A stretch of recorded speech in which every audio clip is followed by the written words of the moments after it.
Welcome everyone. It's great you can spend the time because I think this next 60 minutes is going to be really valuable. These Captains of Industry talks are an innovation which the team has created. It's all really about getting different people from different sectors to give their view and give their perspective on what has been a fairly traumatic last year and a half or so. And the aim is to inspire you as graduates, as academics, researchers. And I can think of nobody better for this than Malcolm, because you're going to hear firsthand really a little bit about his career and how he made his way to the position he now holds. Malcolm's a graduate of modern languages from the University of Glasgow. We won't hold that against him, but he graduated back in 1981.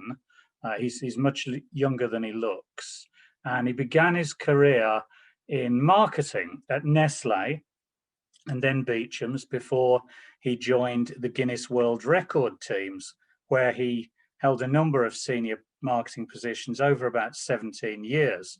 And he worked with Guinness Brewing in Africa, Europe, the Middle East, and North America before becoming global sales and marketing director for Guinness World Records. So a long and distinguished career in the private sector with some very significant household names all over the world. And then we were lucky enough in Visit Scotland to get him as Director of Visitor Engagement to look after pretty much the marketing and the shift to social and digital media. He became Chief Executive in 2010. And it used to be the received wisdom that Chief Executives lasted about 3 years. Malcolm has smashed that record. He's now in his glorious 11th year. And what a decade and a year it's been for him. The tourism industry has been very significantly hit by the pandemic. All of the international agencies and research organizations will tell you that travel and tourism has been battered like almost no other sector. But steering the ship of Scottish tourism through this, Malcolm Roughead and his team at Visit Scotland, in partnership with the other agencies, are navigating our way out of what has been a very traumatic and difficult time. As the restrictions ease and Scotland begins to open up, Malcolm's going to share some insights and lessons that learned along the way. And he's going to reflect from his own career journey to try and provide advice for you guys about the way your career might unfold. So I'm not going to talk any longer. I'm going to hand over to Malcolm to deliver this afternoon's talk. And just to say thanks again, Malcolm, it's really appreciated. Thanks very much, John, and good afternoon, everyone. I think I probably have tattooed on my forehead crisis, and I'll explain why as I go through this little line.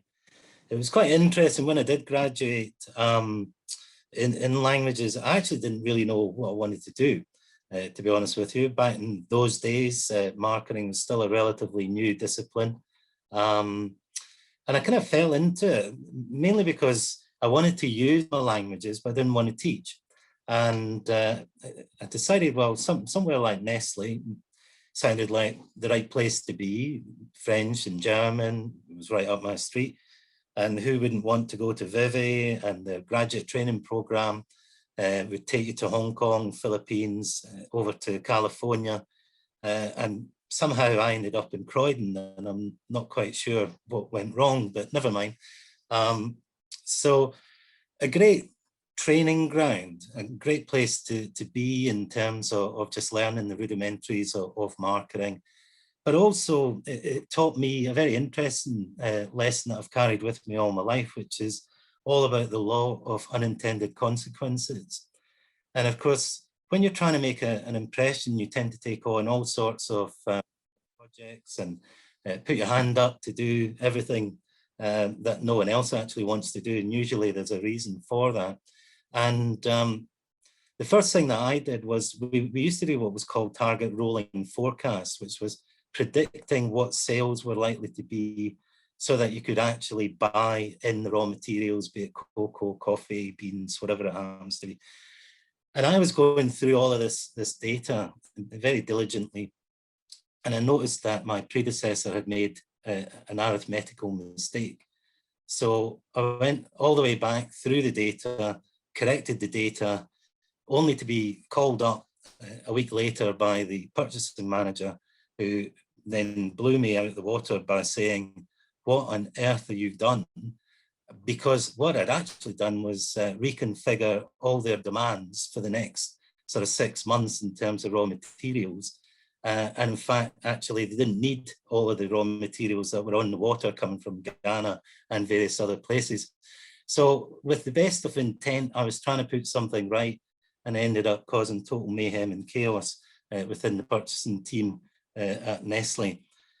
And then John mentioned Guinness, and Guinness was a really interesting experience, but not just because it took me around the world, but I think if anything I took out of it was really cultural empathy. Working in Africa, working in South Africa at the time when Nelson Mandela was released was a great privilege. I was also in Berlin at the time when the wall came down, which was another amazing experience. But you are working with different cultures and different languages, different ways of operating. And I think, you know, for me, it was all about being a sponge and taking that on board, learning from other people, and also how they do things in their own way. And then obviously trying to shape our culture into their culture so that you get a happy medium and get the best out of trying to achieve. Having said all of that, probably though, the time at Guinness World Records was the most exciting. And I say that because it was a kind of carpe diem moment. The publishing industry used to have this cartel basically around pricing. You could only actually sell the book at the cover price. You couldn't discount it. And this was going through European Commission. It was going to be overturned because it was seen as a cartel. And the publishing industry, being such as it is, decided to fight it. We decided actually this was a great opportunity for us to get into a market that actually hitherto had been blocked, and that was supermarkets, because back in the day, supermarkets didn't sell books. So we wandered along to Tesco's, met the buyer, and said to her, look, if you take 100,000 units, which of course was unheard of because we were only selling about 80,000 per annum anyway, but never mind. And we said, we'll discount the price down to this level. And she said, well, I'm quite interested, but how do I go about demonstrating it? So we took up a packet of Daz soap powder, which was roughly the same dimensions as a book of Guinness records. And we explained that she made £6 on the shelf space with a book of Guinness records and like £1 on a packet of Daz. So if she could free up some space on the shelves for us, she would actually increase her revenue and her profitability. She did. She got promoted and did very well for herself. And the beauty of that, of course, for us was that meant Sainsbury's and all the other supermarkets had to follow suit. So it opened up a new channel, which was fantastic. And then with great pleasure, we actually pulled the same trick on Barnes & Noble in the States by actually going to Walmart and producing a special produced version for Walmart. And the reason we did that is that you had to get listed across the whole of America, you had to be on the New York Times bestseller list. And usually that was driven by Barnes & Noble, but Barnes & Noble didn't really like us. So the only way we could do it in terms of volume was going to Walmart. And we went to #1, which forced Barnes & Noble to buy at full price rather than at discounted price. And Schadenfreude ruled the day. But it's just one of those kind of things. It's seizing that opportunity, looking for the gap in the market. And a lot of that was informed by actually knowing our market. And that was something that I took to Visit Scotland with me, was the importance of insight and research, and making sure that you got underneath the bonnet, you actually knew the market inside out. And when I moved to Visit Scotland, it was quite an interesting year. I moved at the time when foot and mouth disease was rife. And in the intervening period, of course, the countryside was locked down. The TV news was full of burning carcasses. And of course, it just looked as if Scotland was closed for business, which of course it wasn't. But in the rural areas, it was severely affected. So what I wanted to do was actually turn that on its head, and Visit Scotland, which was previously the Scottish Tourist Board, had been going through major change to the extent that the chief executive and the directors had all been sacked, and they were bringing in a new team, and they were looking for people with private sector experience to turn the organisation around. So coming in, we wanted to do things differently. We wanted to shake it up. We wanted to bring in different skill sets. And broaden out the opportunities for people, whether they were data analysts or whether they were content managers, digital developers. And I think that's the one thing that people forget. Most people have a one-dimensional view of what tourism is, and that generally is driven by the hospitality and catering sectors. It's much wider than that. There's so many different skill sets that are required within the tourism industry. We have a team, for example, in the digital team with analytics and data, looking at content. We create all our own creative. There's about 70 people that work in that particular team. There were none when I started. And a lot of what we do is actually insourced as opposed to outsourced, because I wanted to build the skill sets within the organisation, which actually then allows us to look at succession planning, workforce planning going forward. And it's a lot easier to retain talent sometimes than it is to find it, in specific areas. So going back to 2001, we went through the summer, started to reset the industry, look at where it needed to go, give it a long-term strategy, and then 9/11 hit. So that was the second major crisis within sort of like 9 months.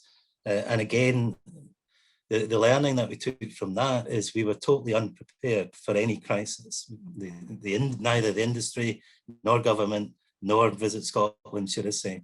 And at that point, we created what we called our crisis response team. And then through the years, it's had occasion to be called out almost on an annual basis, but never more so importantly than last year.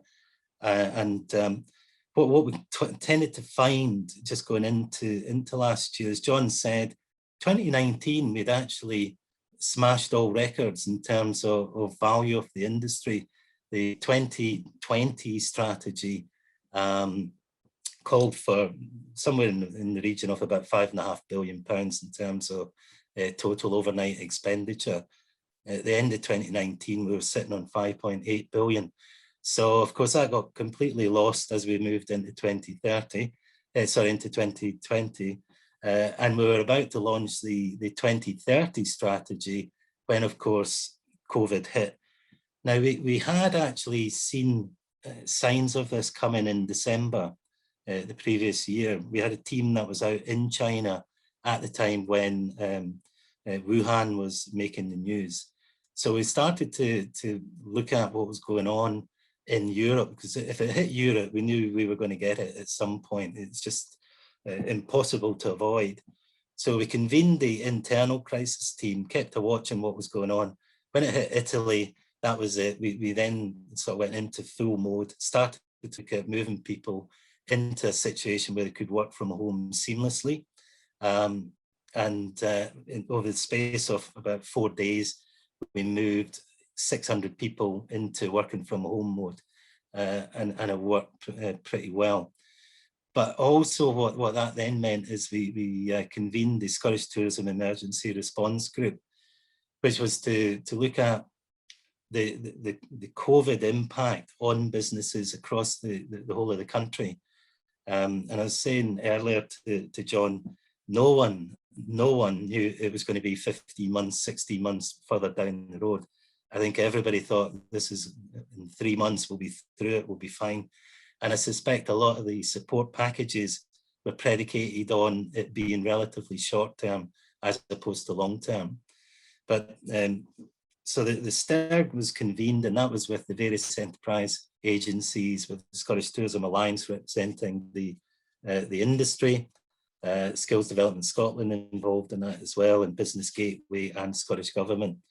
And they basically have been ensuring that businesses are given information up to date, as up to date as it can be, the information that allows people either to operate with constraints or sadly not at all.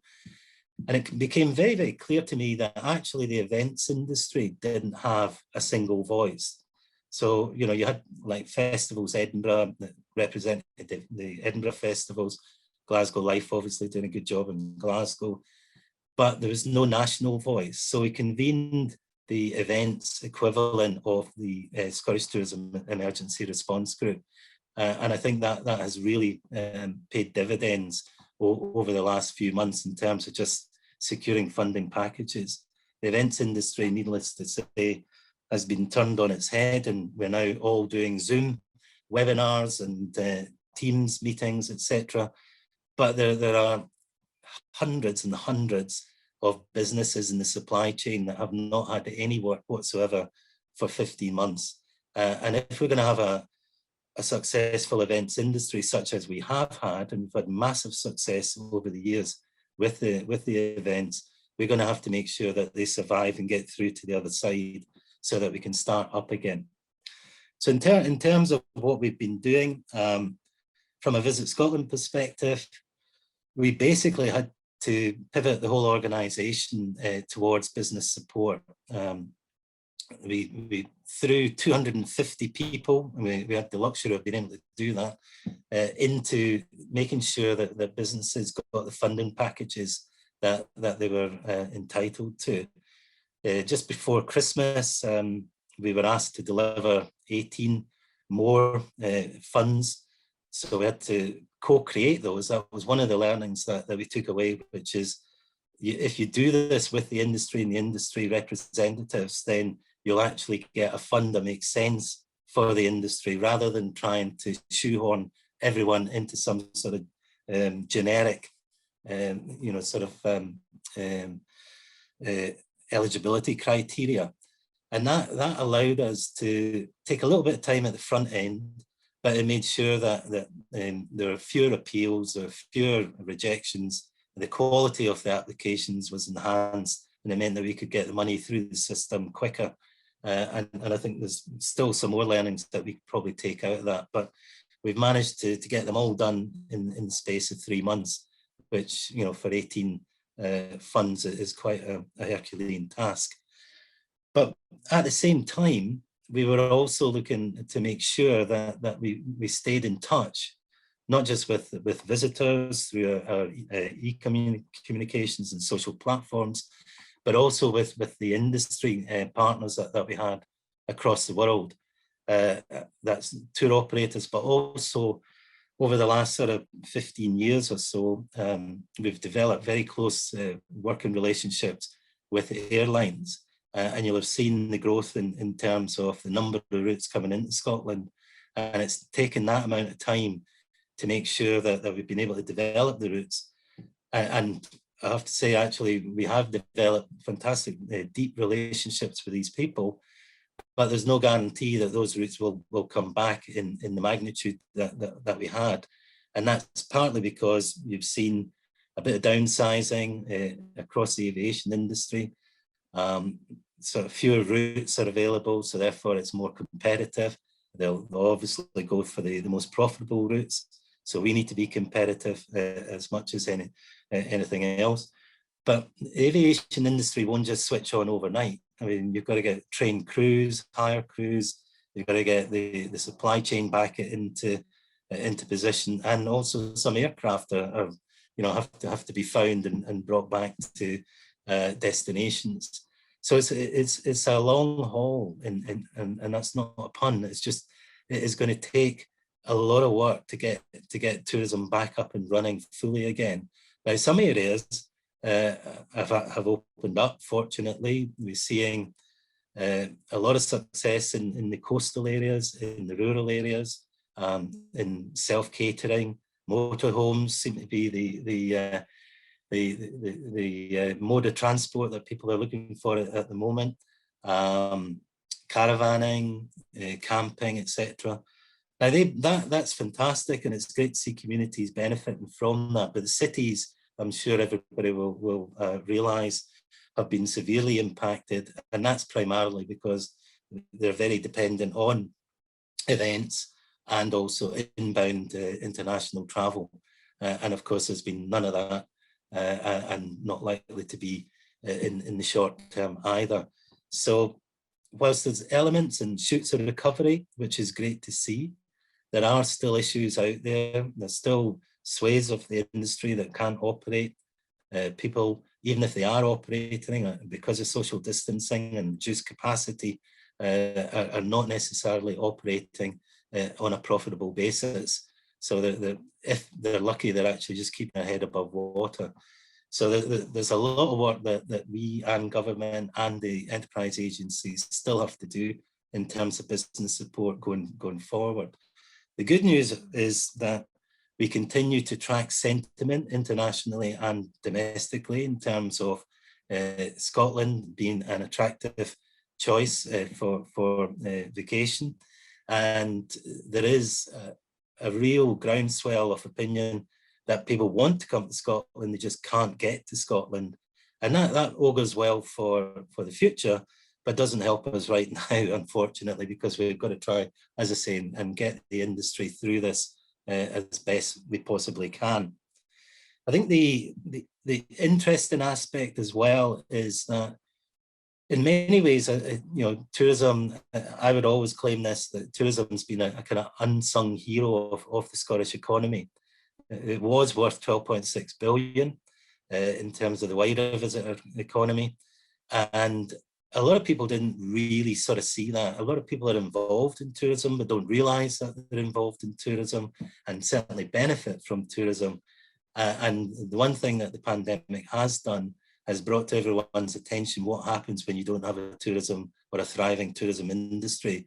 The impact, not just on accommodation providers and retailers and hospitality, it's somewhere in the region of about £11 billion has dropped out of the economy because we basically could not operate last year. And that's the scale of it. And if you think that there's 240,000 people employed in the industry in its entirety, again, you can see, the impact that it has, not just on people's own jobs, but on the communities where they live. So again, it's very important that we get this up and running, but we do so responsibly. And I think responsibly is the interesting aspect of this part of my job, and it is quite difficult to do because we're kind of mired in the here and now. But my job is really to look to the future and what the tourism industry will look like over the next few years. And responsible tourism is very much at the heart of the recovery plan that we're pulling together. And just to explain that, our ambition is to be a world-leading tourism destination. So the challenge is, well, what does that look like? Well, in the current world with concern around carbon emissions and global warming, if you put yourself forward 10 years, wouldn't it be a great aspiration to actually be a net zero destination? And if you strive to become a net zero destination, you then are able to look back and say, well, what are the behaviours that need to be changed? What are the interventions that government need to put in place? And what are the support packages to help businesses also change and pivot in towards a more responsible future? And that then I think gives you great clarity in terms of the road that you take. Also starts to help identify the resource requirements that are going to be needed, but also the skills that are also going to be needed. And one area that I have noticed a major acceleration within is digital capability. Believe it or not, in 2019, despite how well we did, we still only had 47% of businesses that were online bookable. Now that's moved up to 67% out of necessity, but it still means a third of businesses in Scotland are not operating online. And in today's age, you just cannot do that. That is just not competitive, and you'll wither on the vine, sadly, unless you actually start to adopt that digital capability. So I think at the moment it's a mixed bag. There's a bit of hope, there's shoots of recovery, but there's a lot of people who are still looking for support and need support.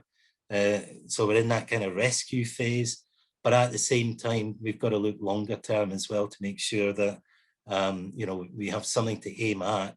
And once we get over this, certainly the marketing teams are ready to press the buttons. I don't think they've ever done so much planning in their life before. It's almost like for every eventuality, but we will need the support, and it will be a collective effort. So I think I'll just stop there on the half hour mark, John, and take any questions if there's any. So we've got a question in the chat room there from my colleague, Dr. Julie Thompson, which is very topical. I'm just going to, I don't want to steal your thunder here, Elsa, but this is something I want to hear the response to. Is the increase in Scottish people holidaying in Scotland, i.e. the staycation, going to help offset the lack of those high-spending international visitors, Malcolm? Thanks, Julie, for that one. No, I don't think.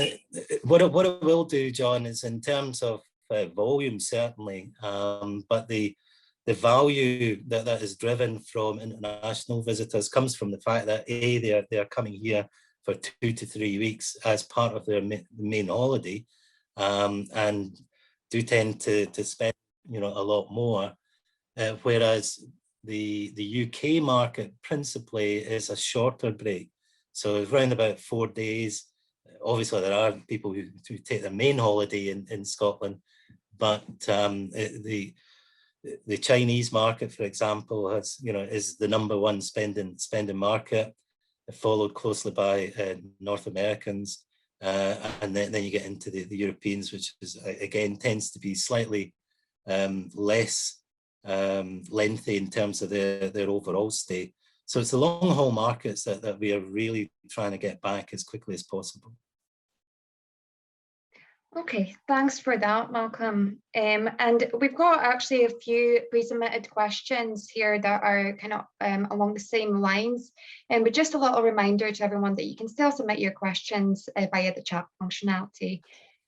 So the question, Malcolm, that I was going to ask you was that with the current situation where the pandemic starting to look a wee bit brighter in some ways, but us still having quite a long way to go with the ever-changing landscape that we're experiencing currently. So how can we entice at-home holidays and staycations? Well, the UK has always been an important market in terms of, certainly in terms of volume. So when I started, it was like 85% of the volume in terms of people who come to Scotland were either people living in Scotland or the rest of the UK. Unfortunately, as I just mentioned there, the expenditure was something like about 45%. So the growth was really always going to come from the international market. But what that actually means, though, is that we do have a market here on our doorstep that's familiar with Scotland. Now, we're going to have to compete with Cornwall, the Lake District, and everywhere else. But I'm pretty confident that we can do that, and we already are marketing down south at the moment to try and get people to come up for the school holidays. And likewise in the Scottish market, we're quite active there as well. A lot of it, though, is driven by behaviour, and also people are still a little bit nervous about traveling too far away from home. Now, that will change. The more good news that we get around the vaccine rollouts, it's going to help. And I think what you will find is also, dependent on the weather, sadly, you'll find a lot more day trips, and certainly converting day trips into overnight stays would be the real challenge for us this year to try and do that. One of the other problems that out there at the moment is, as we mentioned, with the cities, and there is a slight nervousness at the moment still about going into cities and staying overnight. But we also need to make sure that the cities are open. And that's why it was great news that Glasgow moved down a level so that actually, the restaurants and the bars could open up again. Because if you haven't got visitor attractions open and you haven't got hospitality open, there's not a lot of reasons to be going for a city break anywhere. Okay, thank you for that. And kind of going from what you were saying about people having nervousness about staying in the cities and things like that, but thinking internationally, how can we promote Scotland internationally, but keeping confidence with international travellers that it is safe to visit Scotland? Yeah, I mean, again, it's quite complex in the sense that don't forget that their attitude and behaviour is determined by what's happening in their own country. So if you're in Germany and the rollout rate is not terribly quick, which it isn't, or you're in France, you're governed by what you're allowed to do, but also the confidence that exists or otherwise within those countries. What we do is we do stay very much in touch via social platforms, just keeping Scotland top of mind. We're not looking to convert people yet. The message is still, we're here for you when you can travel. And I think that's the important bit. Now, as soon as they're able to travel and we're able to accept them, then, we'll push the button into the conversion side, which is, and now this is what you do, you book here, or, here's how you get here, etc. So I think it's just making sure that each phase is covered off. So from a reassurance side all the way down to the conversion side. And that's what I mean about you need to be flexible in approach, you need to be pretty agile. And in many cases, you're going to have to be reactive because everything changes. You see what happened with Portugal. People were heading off to Portugal and then heading back again within days. And that's the volatility of the whole situation at the moment. Okay, thank you. And we've actually got a question from one of our attendees, Marjorie. And Marjorie's asking how important is having people on the ground acting as ambassadors for Scotland in the digital age? Yes, it's not an either or, it's both. And the more ambassadors that we've got, the better, frankly. We can only do so much through social media, but people come and tourism is about experiences, it's about meeting people, immersing yourself in different cultures. So you can certainly attract people utilizing things like social media, but it's when they get here, that's when it's really important that they get that great welcome that many people, when you do the research, will tell you about. It's the welcome they get when they get here. It's the ability to sort of immerse themselves in our own culture and be part of a community. Thank you. And we've got another pre-submitted question asking, sorry, this is from one of our graduates, recent graduates, and they're asking, what are some of the good things that Visit Scotland are doing about environment and sustainability, and how can people get involved to help? That's a great question. Well, I think, as I said, responsible tourism is really what we're trying to promote. So there's two aspects to that. One is internally, So if we're going to talk the talk, we're going to have to walk the walk. And we have set ourselves a target to be a carbon zero organisation by 2030. And we're well on the way to doing that. And then as an industry, I think what we have to do is we have to look at, as I mentioned, where interventions would come. So things like, if we're actually asking people to travel around the country, then wouldn't it be great if we were able to push them into electric vehicles? But to do that, we need to make sure that we've got enough charging points across the rest of the country.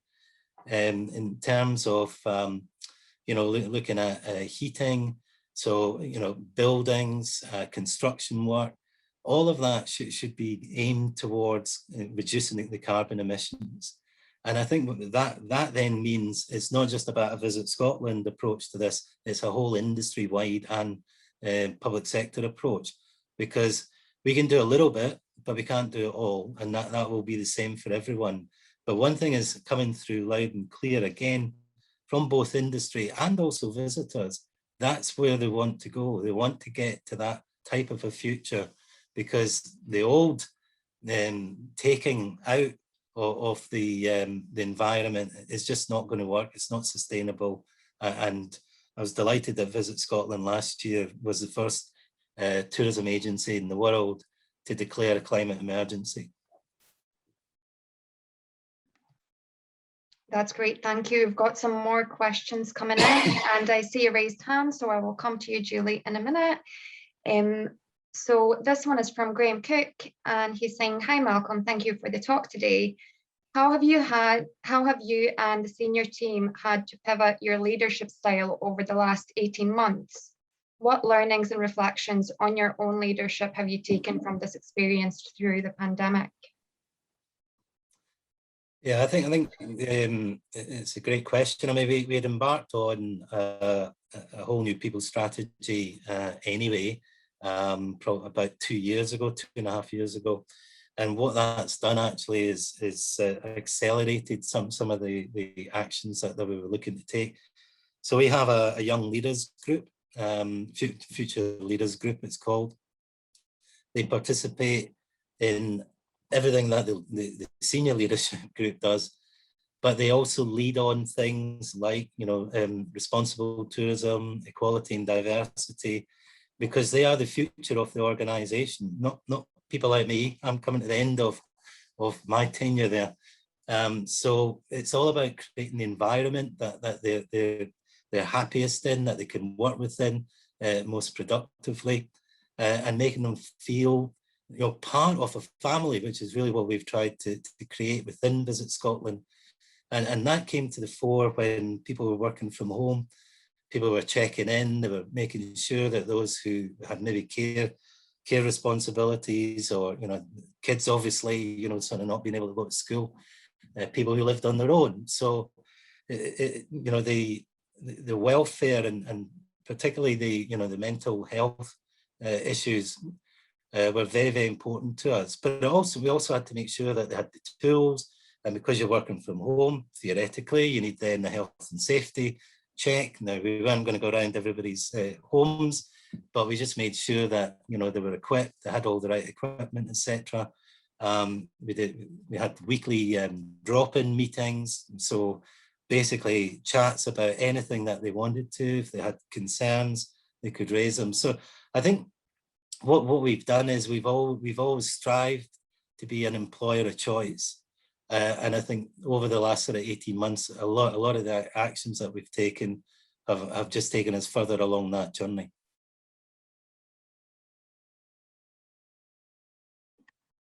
Okay, thank you. I think we've got time just for a couple of more questions. I'll do one of the pre-submitted ones just now, just because I think it's a really good one. So a lot of questions from our current students about this just now, Malcolm, and they're just asking in general, how can they get involved in all the great things that Visit Scotland do?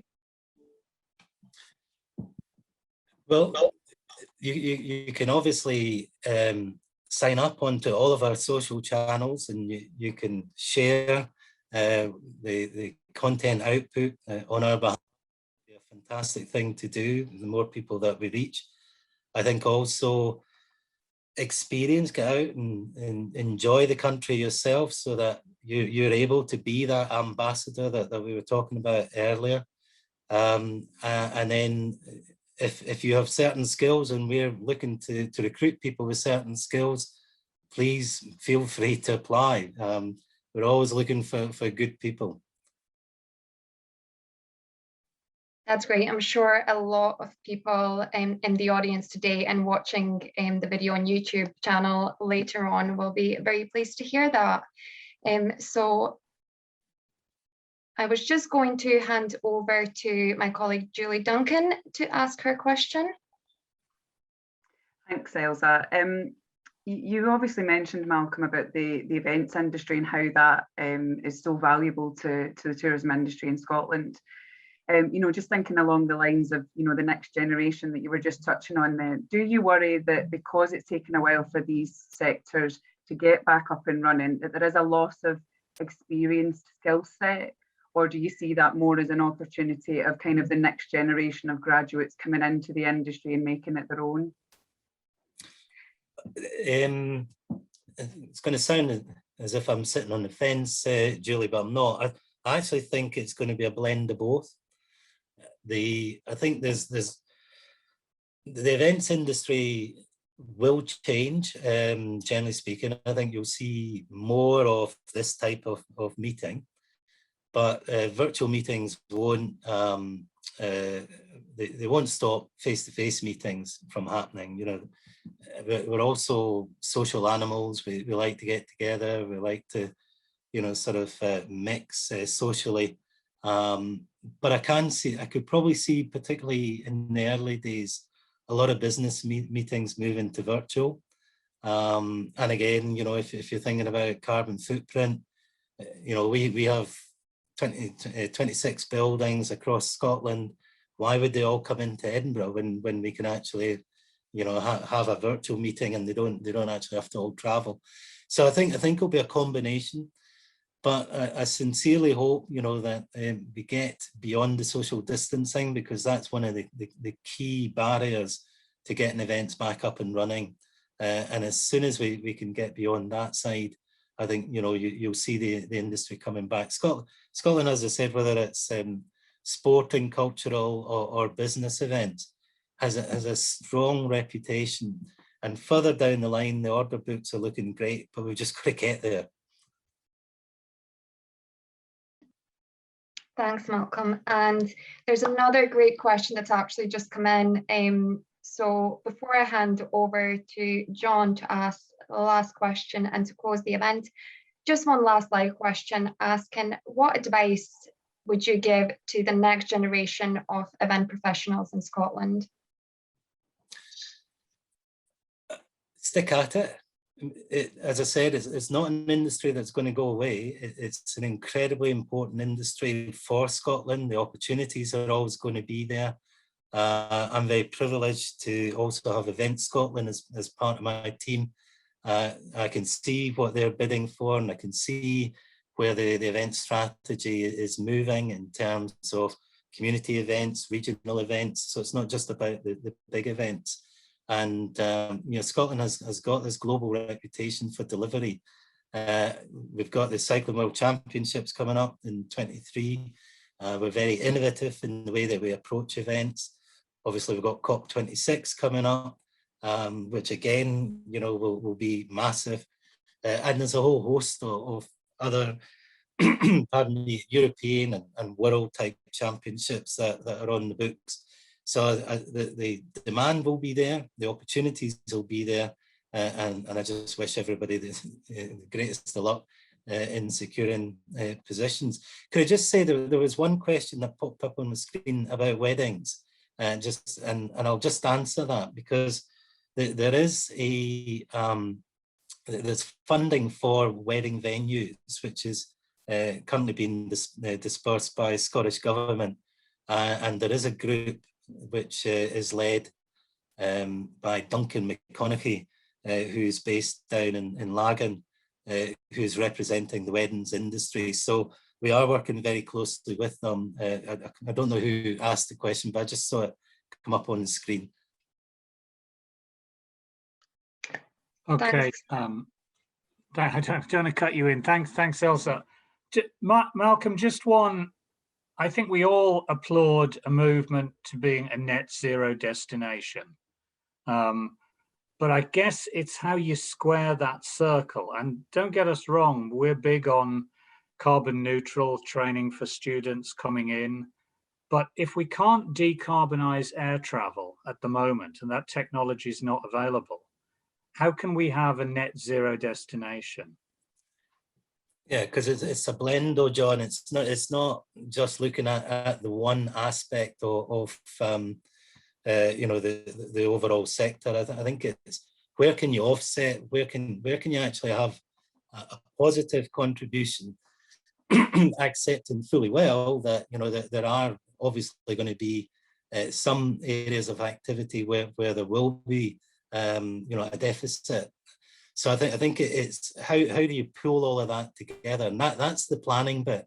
You need to look back and then actually say, right, we can offset there, we can actually make a positive contribution, put back, if you like, here, but we accept that actually if we are going to continue to operate, there will be one or two areas where we won't be able to get to zero until technology allows us to get to zero. But you know, they're already talking about test flying an electric plane across Orkney, so who knows?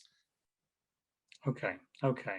I mean, I want to keep the hope up there as well, but when I hear Johan Lundgren, the chief executive of EasyJet, telling us the answer is we need to fly more frequently, all of us, and he's saying he's going to decarbonize all EasyJet flights by 2050, yet that technology isn't available in the world if you ask scientists. So, you know, I suppose realism is the big factor there, and I think we do need policy shifts on things like short flights versus rail travel, and that can only come from central government making moves there. You know, and we've seen good examples in France, but you know, if you look at our infrastructure and the quality of it, again, the investment trends over the years are the problem for us if we're trying to promote rail as an alternative.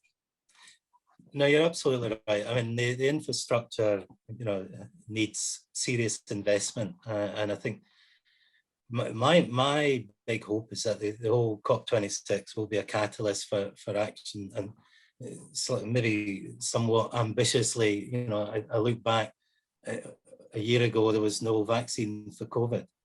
There is now, so it can be done if the mind is focused on it and the resource is put behind it.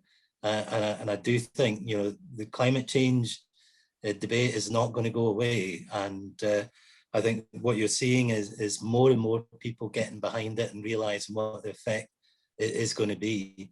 Otherwise, our whole tourism landscape is going to look very, very different because most of our coastal towns will be underwater. Okay, we don't want to end on too depressing a note there. So no. I'm going to hand over to Julie, who wants to say a few words before I formally close. Thanks very much, John. Obviously, Malcolm, John will thank you formally, but I just wanted to come in here on behalf of the university because this is the last in our Captains of Industry talks for this academic year. So just wanted a moment to kind of speak to the audience to kind of reflect on the year that we've had for the Captains of Industry talks, and to say thank you to the audience, and we hope that you've enjoyed them.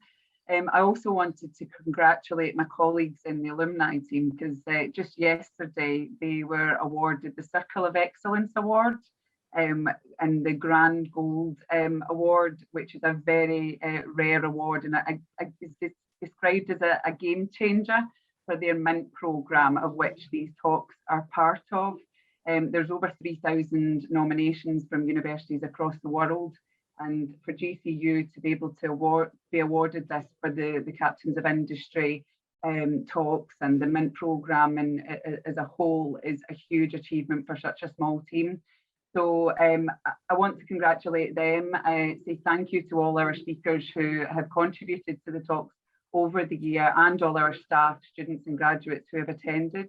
I would just shout out to anybody in the audience, if there is somebody that you want to see talk at the Captains of Industry talks next academic year, or a particular sector that you would like to see us cover, then by all means get in touch with the alumni team and we'll consider that for next year's event. But it's been a hugely successful programme.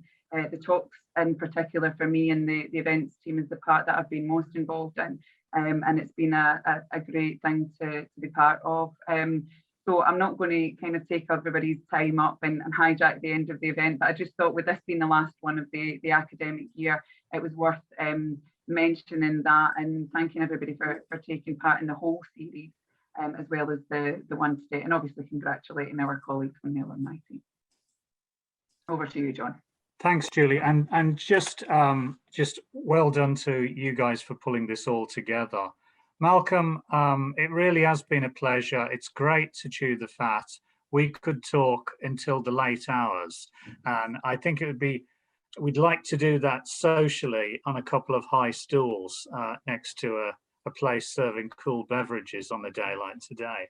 But, you know, it was really helpful how you painted a picture of the many roles you've had in your career. And I think we want to say to students, you're probably going to move through many different roles in the path to, you know, becoming the professional success story. And that actually enriches rather than detracts from your CV. And that range and variety, you should always be looking to gain and learn. And I think you illustrated that really well, and thank you for that.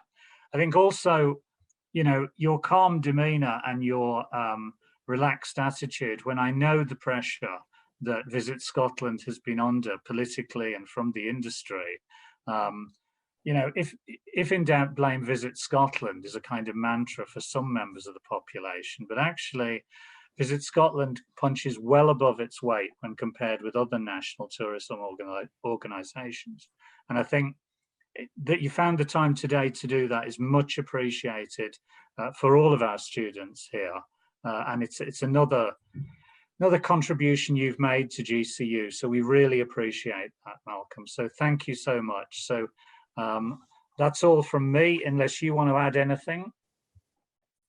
No, thank you all for listening, and the sun is shining, so I hope you all managed to get at least an hour of it later on. Thank you very much indeed.